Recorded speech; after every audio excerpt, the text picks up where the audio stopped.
Baik, dia ada 4 perkara yang dilakukan barulah dikira sebagai taubat an-nasuha. Yang pertama sekali, dia mesti ada penyesalan di dalam hati. Dia rasa menyesal dalam hati, ya Allah, menyesalnya aku buat benda ni. Menyesal, dia kena ada rasa menyesal, rasa kesal di dalam hati. Kalau dia buat satu dosa, lepas tu astagfirullah, dalam hati tak ada rasa menyesal, maka itu tak dikira sebagai taubatan nasuha. Bahkan istighfar dia itu pun ada keraguan, adakah diterima ataupun tidak. Sebab bertaubat dan minta ampun daripada Allah ni mesti disertakan rasa menyesal di dalam hati. Jadi syarat pertama taubat nasuha mesti kena ada rasa menyesal. Dia rasa menyesal, rasa tak sedap, tak seronok kan. Dalam hadis Nabi SAW ada bagi tahu, dia punya mafhum dia, orang yang fasik ni, apabila dia melakukan dosa, dia seperti lalat yang hinggap di hidung. Dia akan rasa gonyah-gonyah hidung dia kan, rasa terganggu set. Dia gawang-gawang tangan dia, lalat tu pun pergi, dan dia pun rasa tenang kembali. Itu orang fasik. Itu tanda hati dia sudah hitam. Hati dia sudah hitam dan dia seorang yang fasik. Maka dia melakukan dosa seperti ada lalat hinggap di hidung dia. Dia rasa terganggu sikit, ada gawang sikit je, betul dia habis dah, tak ada rasa apa dah. Dia meneruskan hidup dia seperti biasa. Nanti dia akan buat lagi dosa tersebut, sampailah dia tak rasa apa-apa dah terhadap dosa tersebut. Macam kita minum air kosong kan, minum ada rasa bersalah tak ada rasa bersalah apa. Kita makan nasi tak ada rasa bersalah apa. Macam itulah orang yang dia buat dosa, mula-mula dia rasa bersalah, lama-lama tak ada rasa apa dah. Bila dia tak ada rasa apa dah, itu tanda iman sudah keluar daripada hati dia sudah hitam, dan dia itu digelar fasik oleh Nabi SAW. Dan orang yang ada iman di dalam hati dia, bila dia melakukan sesuatu dosa, Nabi SAW bagi tahu, dia rasa seperti ada gunung yang besar nak hempap dia. Dia dalam keadaan takut, tunduk saja, duk rasa tak sedap hati je. Itu orang yang ada iman. Di dalam hati dia. Dia buat dosa walaupun kecil, dia akan rasa ada benda nak empak belakang dia ni. Ada seolah-olah ada gunung, ada bukit yang nak empak di belakang dia. Macam kita lah, kita pergi bazar Ramadan, beli nak apa kuih kan, apa 5 RM2. Kita bagi dia 10 ringgit. Dia bagi balik kat, macam mana kita bagi 20 ringgit kan, dia bagi kat kita balik 20 ringgit juga kan, dan dia menyangka 20 ringgit tu 10 ringgit sebab warna seakan sama. Dia bagi kita 10 ringgit kok dengan 5 ringgit dengan 3 ringgit lagi. Patutnya dia bagi kita 18 ringgit lah. Tapi hak 20 ringgit tu nampak macam 10 ringgit. Jadi dia pun bagi 20 ringgit jadi 28 ringgit. Kan? Kita dapat. Dan kita sedar benda tu salah. Sepatutnya kita kena bagi balik, tapi kita tak mau. Biar pergi sebab suruh dia kira salah. Dia kira lagu tu. Benda tu bukan duit kita, bukan hak kita. Sebagai orang yang ada iman dalam hati, dia akan rasa macam ada gunung nak empak dia. 10 ringgit ni bukan duit aku ni, bukan hak aku ni, kalau aku makan haram ni. Maka kita kena pulangkan balik kepada dia. Kalau kata, saya ni pergi bazar Ramadan tu jauh tu, tak pergi dah, lalu ya tadi kebetulan, macam mana nak patah balik pergi kat dia apa semua. Kita kena upaya lah, kita kena sedaya upaya kita untuk kembalikan kalau ada kesempatan. Kalaulah tak ada kesempatan untuk kembalikan, takut kita lupa dan sebagainya, ulama kata kita kena keluarkan sedekah 10 ringgit tu atas nama orang tadi, atas nama peniaga tadi. Kita tak tahu siapa nama dia. Ya Allah, aku sedekah 10 ringgit ni, ini bukan hak aku, ini hak makcik kuih tadi tu. Aku bersedekah atas nama makcik kuih tadi. Macam tu cara nak melangsaikan hutang yang kita tak ingat, hutang yang kita tak tahu dah siapa ni. Kan kadang kita biasalah kita jual beli ni, kadang terkurang sekupang pun kita rasa macam ada gunung nak empak kita. Itu amanah, itu tanda ada iman dalam hati. Jadi penyesalan adalah syarat yang pertama untuk mendapat taubat nasuha. Yang kedua, dia mestilah meninggalkan dosa tersebut kerana ada perasaan takut kepada Allah. Bukan kerana takut pada manusia, bukan kerana takut pada polis, bukan kerana takut pada mak bapak, bukan kerana takut pada ustaz, bukan kerana takut pada bini, tapi dia takut pada Allah. Dia sendiri tersentak dalam hati dia, duk berasa macam aku ni tak lama lagi nak mati dah ni. Sampai bila aku nak buat benda jahat ni? Sampai bila aku nak buat benda yang tak elok ni? Sampai bila aku nak bermaksiat kepada Allah ni? Ada satu orang wali Allah ni, sebelum tu dia seorang perompak. Dia seorang perompak. Dia merompak. Dia ada jamaah dia. Dia ada grup perompak dia. Kan? Dia ada grup Alibaba dia. Kira perompak dengan kumpulan dia. Pada satu hari dia tengah mengendak satu orang nak merompak satu orang ni. Tengah duk mengendak satu orang ni. Tiba-tiba ada satu orang lelaki lalu. Satu orang lelaki lalu. Dia baca satu ayat Quran. Ayat Quran tu yang bermaksud, belum sampaikah wahai hambaku, belum sampaikah waktunya untuk kamu kembali kepadaku wahai hambaku. Ayat Quran tu Allah Ta'ala bertanya kepada hamba-hambanya, wahai hambaku, belum sampai masa lagi kah kamu ni bertaubat kepadaku? Tak sampai lagi kah masanya kamu kembali kepadaku? Dia baca ayat tu. Dan perompak tu orang Arab, dia tahulah maksud daripada ayat tu.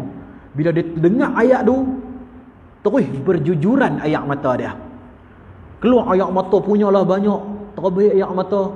Dia kata, selama ni hati dia hitam. Orang mai bagi ceramah kat dia, dakwah kat dia apa, dia bunuh orang tu terus. Tak cakap banyak Tak kira ustaz, tak kira pendakwah, tak kira siapa, mai nak tegur dia kan, nak nasihat ke apa ke, dia bunuh terus. Tak cakap banyak. Tapi dia kata dia dah dengar banyak ayat Quran dah. Dia dah dengar banyak dah ayat Quran, dengar banyak hadis, dah dengar banyak ceramah, orang duk bagi nasihat, tak lut, hati dia duk hitam tu lah. Serupa macam curah ayat dekat daun keladi. Tapi kali ni dia kata ada satu orang lelaki ni tak tahu siapa, mungkin malaikat kot. Tengah duk lalu tu dia baca ayat tu, terus air mata dia automatik keluar.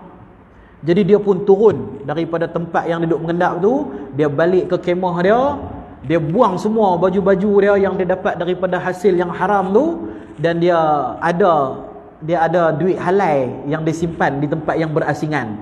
Duit yang halal tu dia beli pakaian yang halal, yang bersih, dan dia pakai pakaian tu dan dia tinggalkan kawan-kawan dia. Dia kata, selamat tinggal, aku akan tinggalkan kamu, aku nak kembali kepada Tuhan. Kawan-kawan dia semua terpinga-pinga, oi, kita punya ketua dah bertaubat. Akhirnya perompak tadi tu dia jadi wali Allah. Nama dia saya tak ingat siapa, tapi dia masyhur. Asal dia seorang perompak. Dia jadi wali Allah. Jadi dia tinggalkan merompak orang ni. Bukan kerana takut polis, bukan kerana ada dia takut orang kampung kata apa kat dia, bukan kerana dia takut bini dia marah, bukan kerana dia takut mak pak dia marah, tapi dia takut kepada Allah semata-mata. Mai dia punya sentapan rohani tu, dia rasa macam kena karen tu, zat sekali dalam hati. Ya Allah, terkeluar air mata punyalah banyak. Kan duk terfikir, betul lah, aku ni bila lah nak taubat, bila nak insaf, sampai bila aku nak buat benda ni? Sampai bila aku tak reti semayang? Sampai bila aku tak reti baca Quran? Sampai bila aku tak reti berzikir? Sampai bila aku tak reti beza selawat dengan syahadah? Sampai bila aku tak reti, tak kenal Nabi, tak kenal Rasul, tak kenal nama isteri-isteri Nabi, tak kenal anak-anak Nabi, tak kenal apa pun tak tahu ni, ilmu apa pun tak ada. Sampai bila umur dah tua, dia mula terfikir, datang takut pada Allah Ta'ala. Jadi syarat yang kedua, meninggalkan dosa tersebut mesti kerana takut pada Allah, bukan kerana takut kepada yang lain. Itu syarat kedua untuk mendapatkan taubatan nasuha. Dan yang ketiga, dia berjanji dan berazam untuk tidak mengulanginya kembali. Tapi kalaulah dia mengulanginya kembali, taubatlah balik. Hak tu je. Taubatlah balik. Bukan kata, saya ni tak bersedia lagi untuk taubat nasuha. Saya duk rasa tak boleh lagi. Kalau saya taubat nasuha, nanti saya buat lagi. Kalau saya taubat nasuha, nanti saya buat lagi. Dia tak jadi taubat nasuha lah. Tak, salah faham lagu tu. Taubat nasuha ni kita kena buat banyak kali dalam hidup kita. Ada setengah orang dia faham taubat nasuha ni apa? Tunggu pi haji dulu lah, baru kita taubat betul-betul. Tunggu dulu, tunggu pencen dulu, baru kita taubat betul-betul. Sebab taubat nasuha ni nak buat sekali lah. Kita tunggu ustaz mai buat qiyamul lail, dia buat semayang sunat taubat, kita ikut. Tu kira taubat nasuha. Lepas ni aku tak mau dah sentuh apa-apa benda haram ke apa. Tu salah faham. Bukan macam tu cara dia. Taubatan nasuha ni adalah taubat nasuha yang mesti kita buat pada setiap masa. Malam ni pun kita boleh buat. Kalau kata, saya tak boleh tinggal lagi lah dosa saya ni, tak apa, buat je taubat nasuha. Azam dalam hati, tak mau buat dah. Tak mau buat dah, ya Allah. Kalau saya buat lagi, saya janji lagi. Janji lagi. Sebab Allah Ta'ala tidak akan pernah bosan mengampunkan kita. Tetapi kitalah yang akan bosan untuk minta ampun daripada Allah Ta'ala. Ulama kata, jangan kamu bosan minta ampun daripada Allah atas dosa-dosa kamu. Tetapi kamu taubatlah kepada Allah sampailah kamu bosan dengan dosa-dosa kamu. Tu kalam ulama tu. Kalam ulama kata lagu tu. Ulama kata jangan kamu bosan minta ampun daripada Allah, tapi minta ampunlah sampai kamu bosan buat dosa. Dosa tu yang kamu kena bosan, bukan minta ampun yang kamu kena bosan. Jadi berazam untuk tidak mengulanginya lagi. Kalau dia ulang lagi, janji lagi. Janji lagi pada Allah, ya Allah aku buat lagi, ya Allah minta ampun, minta maaf ya Allah, lepas ni aku janji tak buat lagi. Minggu depan buat lagi, ya Allah minta maaf lagi, ya Allah minta ampun ya Allah. Allah tidak akan berhenti mengampunkan kita. Allah tidak akan berhenti mengampunkan kita. Allah Ta'ala beritahu dalam satu hadis Qudsi, hadis Imam Nawawi, hadis 40 tu, hadis yang terakhir sekali, hadis nombor 42. Dalam hadis tu Nabi SAW beritahu satu riwayat hadis Qudsi, iaitu Allah Ta'ala berfirman. Allah Ta'ala firman, wahai anak Adam, seandainya kamu melakukan dosa yang mana penuh dunia ni dan seluruh langit ni, seluruh langit dan bumi ni penuh dengan dosa-dosa kamu, penuh dengan dosa-dosa kamu ni wahai anak Adam, tetapi kemudian kamu datang kepadaku dan bertaubat dengan ikhlas.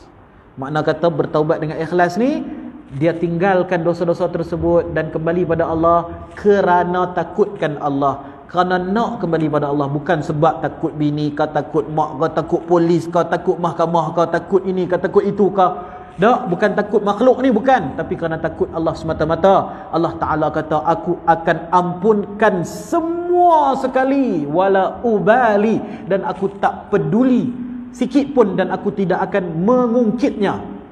Kita ni kalau kita buat salah ke orang, buat salah ke orang, buat satu kesalahan yang orang ni rasa susah nak maafkan, kita minta maaf, lama kelamaan dia akan maafkan. Setengah-setengah orang tua dia tak mau maafkan kan, dia tak mau maafkan anak dia katalah kahwin lari kan, mak dia tak suka dekat calon menantu dia tu, lari duduk sampai 20 tahun 40 tahun tak mau mengaku cucu, tak mau apa, duduk masa muka tu sajalah. Lama kelamaan mak ni dia akan sejuk juga hati dia, dia akan terbuka hati dia untuk maafkan kita. Tapi tu manusia. Tapi lepas tu kalau kita buat salah sikit saja, dia ungkit habis 40 tahun punya ni lah, punya kisah silam dia ungkit habis. Tu lah mak dah abang dah, jangan kahwin dengan dia, sebab tu lah mak tak setuju, buat silap sikit saja, tapi dia akan ungkit balik. Tapi Allah Ta'ala bagi tahu dah siap-siap, wala ubali, aku takkan ungkit, padam terus semua, tak mau tengok dah. Hang buat dosa penuh langit dan bumi ni, kalau hang minta ampun, padam terus dosa tu, tak ada sebut, tak ada apa, anggap tidak berlaku pun dosa tu. Ini Allah Ta'ala punya sayang kepada anak-anak Adam. Allah Ta'ala punya sayang kepada umat Nabi Muhammad SAW. Bila kita minta ampun dengan ikhlas, Allah Ta'ala ampunkan semua sekali. Tak peduli, aku tak ungkit atas apa yang kamu lakukan. Jadi kita ni, kalau kita dah bertaubat nasuha, lepas tu kita buat lagi, taubat lagi, jangan kita tinggalkan taubat. Sebaliknya kita kena tinggalkan dosa kita, bukan tinggalkan taubat. Setan ni dia tahu Allah Ta'ala ni pemurah dan Allah Ta'ala ni pengampun, Allah Ta'ala ni penyayang. Dia tahu setiap kali kita minta ampun, Allah Ta'ala akan ampunkan. Jadi dia akan bisik pada kita, jangan taubat lagi, jangan minta ampun lagi. Satgi hang akan buat balik, hang ni macam main-main je kan. Konon nak taubat, minggu depan hang berjumpa kawan hang balik, hang kena balik benda tu kan. Kata hang dah tinggal, minggu depan lagi jumpa lagi member, kena balik benda tu kan. Kalau lah dia ambil ketum ke dadah ke apa ke, dia tinggal kawan-kawan dia berubah sat, dia ikut tabligh 40 hari berubah sat, balik jumpa balik kawan-kawan dia pergi isap gam balik, dia pergi makan dia pergi minum ketum balik apa semua kan. Dia lagi setan duk bisik kat dia, tak payah nak taubat lagi lah, tunggu betul-betul bersedia. Jadi dia pun kata tak apalah, dia pun layan je lah dosa-dosa dia tu selama berpuluh-puluh tahun. Kena tipu dengan setan Kena tipu dengan setan.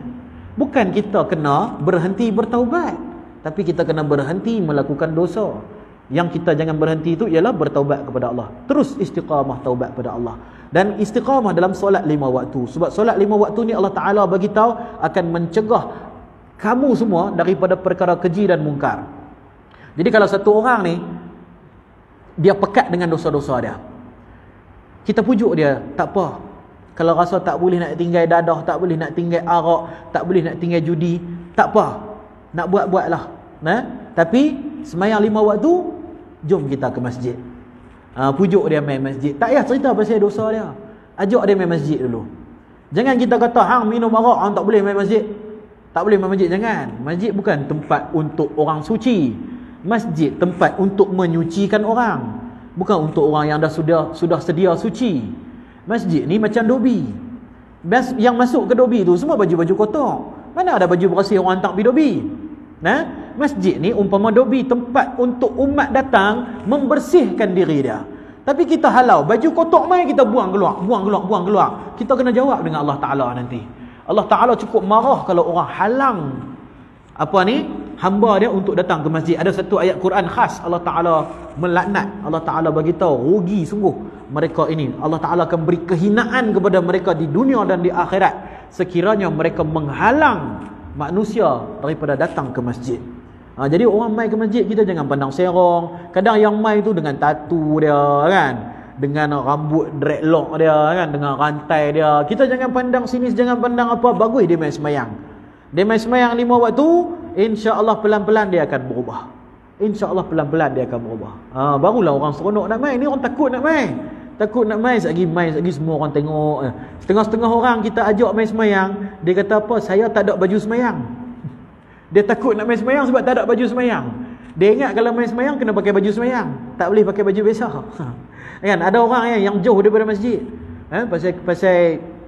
Pasal bila kita jumpa dengan orang-orang yang pergi dakwah-dakwah ni, depa jumpa macam-macam orang. Macam-macam cerita lah. Kan ada yang tak biasa main masjid pasal apa? Tak ada baju semayang, dia kata. Tak apa, pakai t-shirt pun tak apa. Mailah ke masjid. Masjid ni untuk semua. Kan masjid surau untuk semua, macam tu. Berazam untuk tidak mengulanginya lagi. Dan yang keempat, jika ada dosa yang berkaitan menunaikan hak terhadap manusia, maka hendaklah hak itu dikembalikan. Contohnya dia ni perompak, maka dia kembalikanlah hak kepada orang yang dia merompak tu.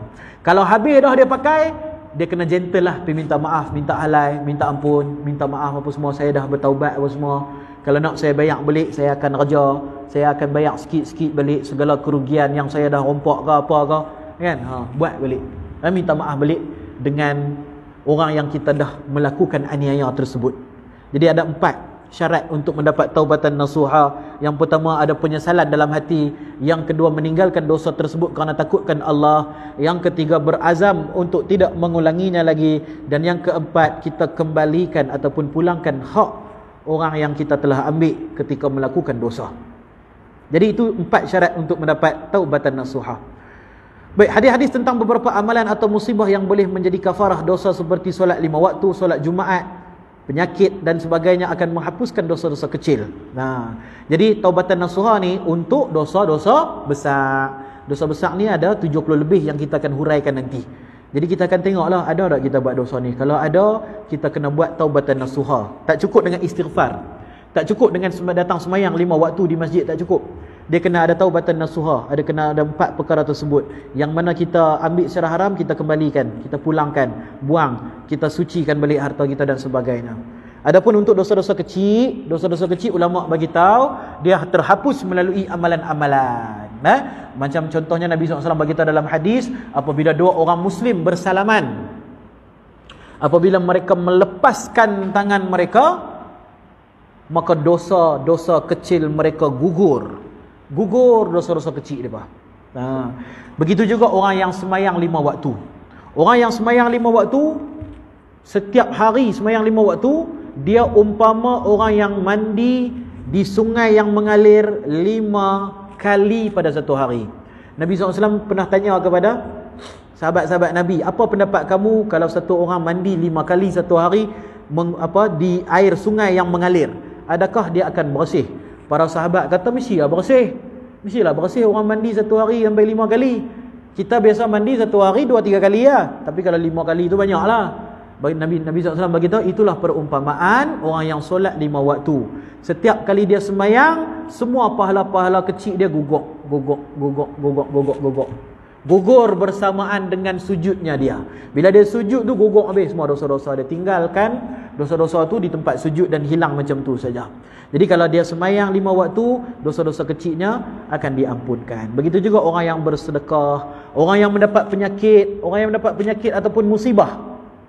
Dalam sebuah hadis ada dinyatakan, apabila satu orang mukmin, satu orang muslim mendapat musibah daripada Allah Ta'ala,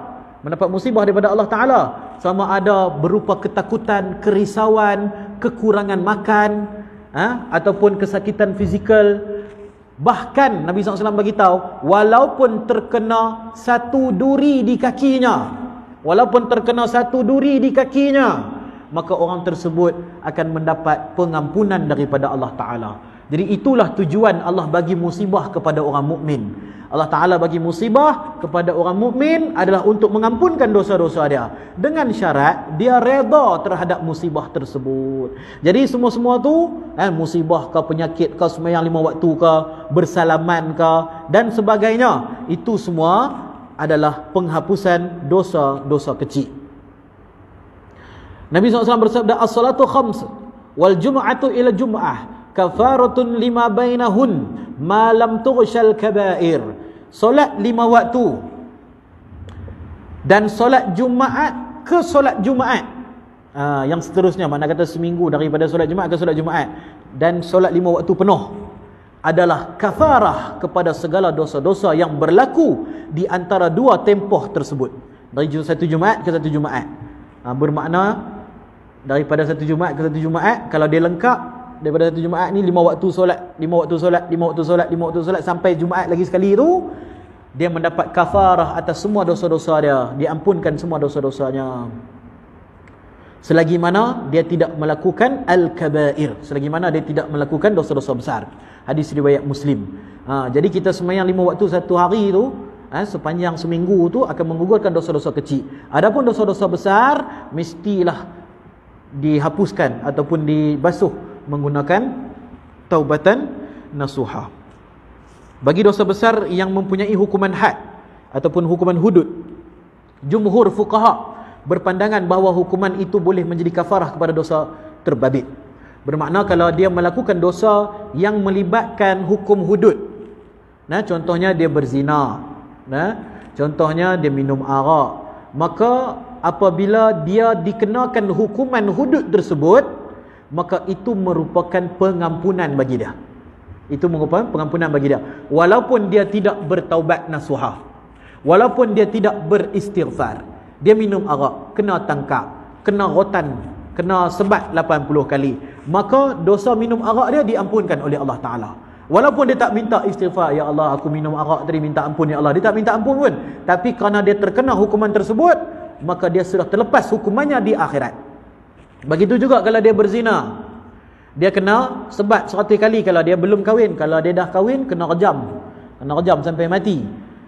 Kalaulah dia mendapat hukuman tersebut di dunia, maka dalam rekod dia punya buku catatan dia tu dikira terhapus dosa tersebut. Tapi sekiranya tidak dikenakan hudud ke atasnya, maka dosa itu akan dibawa ke akhirat dan akan terkena hudud di akhirat nanti. Melainkan orang tersebut dia bertaubat nasuha dan tidak ditangkap oleh pemerintah yang melaksanakan hukum jinayah Islamiyah. Jadi kalau dia tidak terkena hukum jinayah Islamiyah, makna kata dia melakukan, contohnya dia berzina dah 20 tahun lepas dah, dia dah bertaubat dah apa semua ni, dan tak ada mana-mana kerajaan pun tangkap dia atas dosa tersebut, maka dia bertaubat nasuha. Dia bertaubat nasuha, Allah Ta'ala akan ampunkan dia. Dan kalau Allah Ta'ala tak mau ampunkan dia pun, itu terserah pada Allah Ta'ala. Tapi ulama' kata kalau tidak dikenakan hudud pada dia, dia kena taubat nasuha. Kalau dia tak mau taubat nasuha, dikenakan hudud ke atasnya. Hudud ni wajib sekiranya tertangkap. Kalau tak tertangkap, tak wajib dikenakan hudud. Hudud wajib sekiranya tertangkap. Kalau tak ditangkap, apa ni, tak wajib dikenakan hudud, tapi dia wajib untuk bertaubat, untuk dia selamat daripada dosa tersebut.